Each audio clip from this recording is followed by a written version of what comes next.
Shadow Slave Chapter 55. Lucky People. When they made it back to their temporary camp, the first thing Nephi's did was approach Cassie. "Hey Cass, guess what?" The blind girl turned her head toward the sound of her friend's voice and smiled softly. "You finally got yourself an armor-type memory?" At the same time, Nephi said, "I found something decent to wear." Then she stopped, watching Cassie with mild surprise. The other girl laughed gently. "The sound of your steps changed." Nephi blinked, caught off guard. "Ah, I see. Well, it's from the Carapace Centurion." As Nephi went on to describe the armor and let Cassie feel the sleek white metal it was forged from, Sunny took the chance to rest by the fire, lounging against the cold stones. Sometime later, while Nephi prepared a modest meal, Sunny remained reclined. His gaze turned to the dreary, gray sky. With all three of them finally equipped in decent armor, they were starting to look like a proper Awakened group. In fact, even by Awakened standards, they were a pretty eye-catching bunch.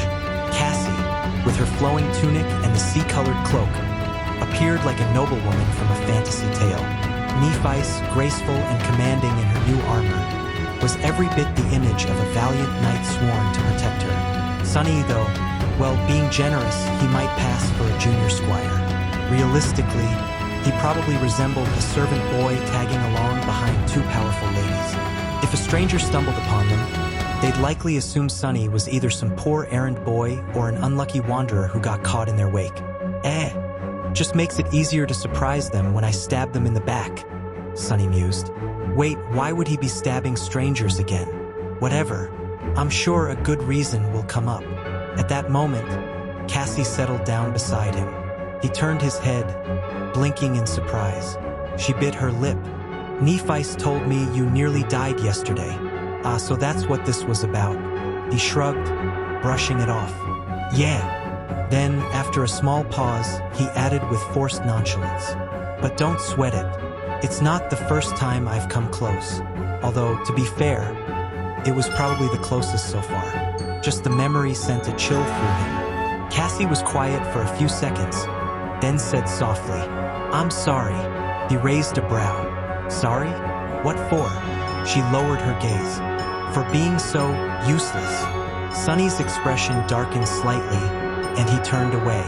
Then, in his usual light tone, he replied, "You're not useless." Cassie gave a humorless laugh. "Aren't I? I can't walk without one of you guiding me. I have to be fed like a child. I can't even take care of the most basic things on my own. And forget being helpful to either of you." Her voice, usually steady, cracked a little, revealing the vulnerable, frustrated truth behind her brave exterior. It was the first time Sunny had seen her drop her calm facade. He stayed quiet for a while, then said, "Ever heard about my first nightmare?" She shook her head. Sunny let his eyes half close. "My first nightmare was, well, bad. About as bad as it gets. I was a slave, chained up, bleeding out, freezing to death. My aspect, completely useless. The spell even said so in the description. Something about not having any worthwhile talents or skills." Cassie tilted her head, listening intently.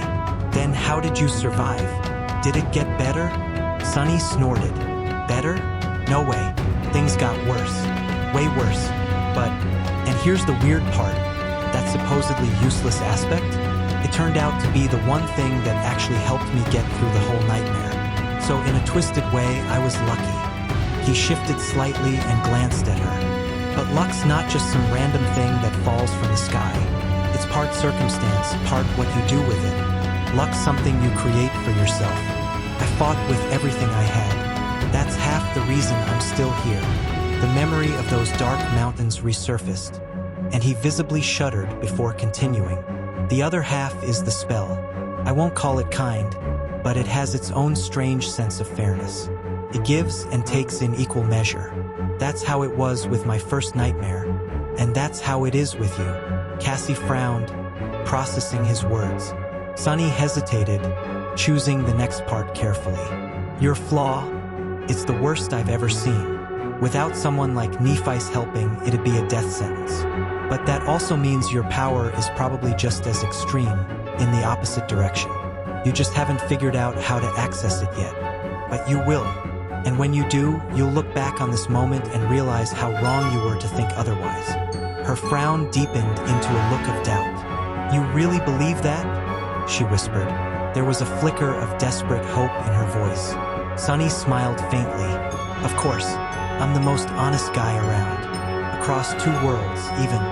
Not that he had much choice in the matter, being incapable of lying. But no need to tell her that.